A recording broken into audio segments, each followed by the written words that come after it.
What's up, everybody? Oh, sorry about the light. It is, geez, what is today? Monday. Early March. we are here. It is time to get this beast over to Werner's House of Horsepower, and Dusty's going to do the first startup on it. She's back together and ready to rock and roll. Now we're looking at a few things here. ExtremeHelmets.com, one of our sponsors. Gotta get her stickers on here. Gonna get a couple stickers on this helmet as well. I've got a couple smaller ones I may end up putting here on the front fairing. We're gonna have her loaded up on here. Go to ExtremeHelmets.com. If you call an order and you talk to Lisa, if you mention ODB Racing, she'll get you a 10% discount. She's got some great deals going on right now too on some really nice helmets. She carries a bunch of different name brands, so I encourage you to get online, at least check it out. All right, final stuff we're finishing up here is crankcase breather to catch can. I'm waiting on a couple elbows to come in for the final bolts that go in here. I'll come off of them, 90-degree elbow up into these, boom, splitter T down to 1, and then it's going to run all along the backbone. I'll have her tied up, run her along the backbone of the frame, under the seat, boom, and then we go right into the bag and into the catch can. I'm gonna have to step this hose up a little bit going into the can. Shouldn't be a big deal. We'll get that thing taken care of here. Other than that, hopefully we're gonna have it over to Dusty's tomorrow. Going tonight to go over and pick up trailer to use. This thing hasn't been fired up yet at all. I did get got a new O-ring in the quick disconnect here.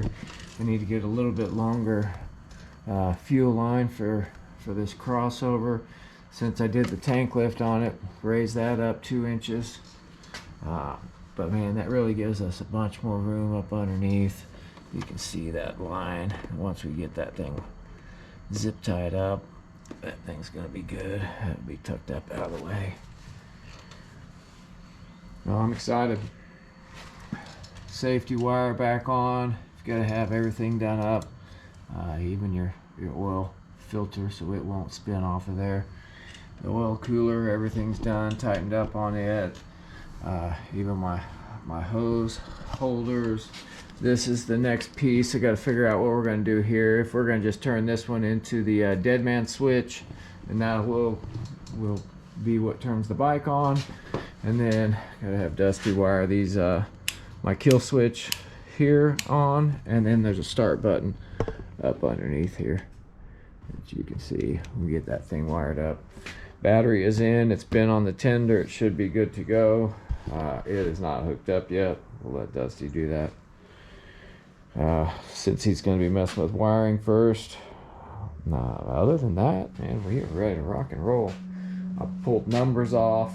We're gonna have a revamp of our color scheme and our number font. I think that's where I'm gonna end up putting those Extreme Helmet stickers. They may end up going up on top there. Got to get a couple other deals printed out for Werner's House of Horsepower, also Geezer Engineering, and Twister City Harley Davidson. Geezer Engineering is setting us up with a front end. We're going to be doing an inverted setup here. I can't wait to get this thing all together and back out to the track. Looking at March 31st, most likely, is going to be our first track day at Hallett this year. COTA was full, and then COTA actually got canceled because they've got to do the resurfacing before the MotoGP race over there, which is going to be really cool to see the King of the Baggers run in MotoGP. Put those guys on a world stage. It should be pretty big for the backers on the track. I'm pretty excited to see what kind of times they're going to run, see how competitive they are. You know, they're not far off from the super sport bikes, and those times, those guys are wicked fast. Looking forward to seeing it. But for us here, I've got a lot to do with this front end. I did get a hold of Motion Pro. I do have some custom cables coming. They are going to be quite a bit longer than this, plus a little bit extra cable on the end to give me some adjustability. Get them on. Stoked for that. Man, really, there's quite a bit here. I'm going to have to test this front end. All this is new that we put in, so that's going to get tested. The chain, tensioner, hell, everything in the primary is all new, so hopefully it'll be good. That thing's going to have to keep an eye on it. I'm going to have to probably really keep an eye on it while it's on the dyno. My next thing will be swapping out these mids that I made to a set of rear sets.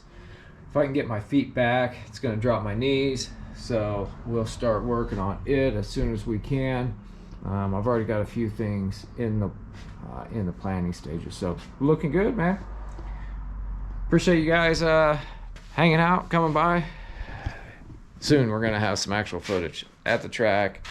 We're going to have some test footage of us running up and down maybe some of the roads out here. This bike is still actually tagged, insured, and legal for the street. My headlight's not really very bright, especially since it's just a sticker. But I still do have a tail light on it. Now I may end up having to put in some brake pressure switches in line, just because I haven't wired any of the I don't run any of the same brake stuff. So this RCS 19 did come with some wiring that I could wire into. I'd have to figure out where it's going to go into that main harness there, since I've gotten rid of all the rest of the wiring and those secondary harnesses. And then the rear one, most likely I would do an inline pressure switch, and that's probably what I'd do. If I just did one, I could run one back to it. That would be my brake light when I used it. Just use the rear to light it up. So got some plans. Like I said, still legal for me to ride it a little bit. All right, guys. Appreciate you hanging out. We'll talk to you soon.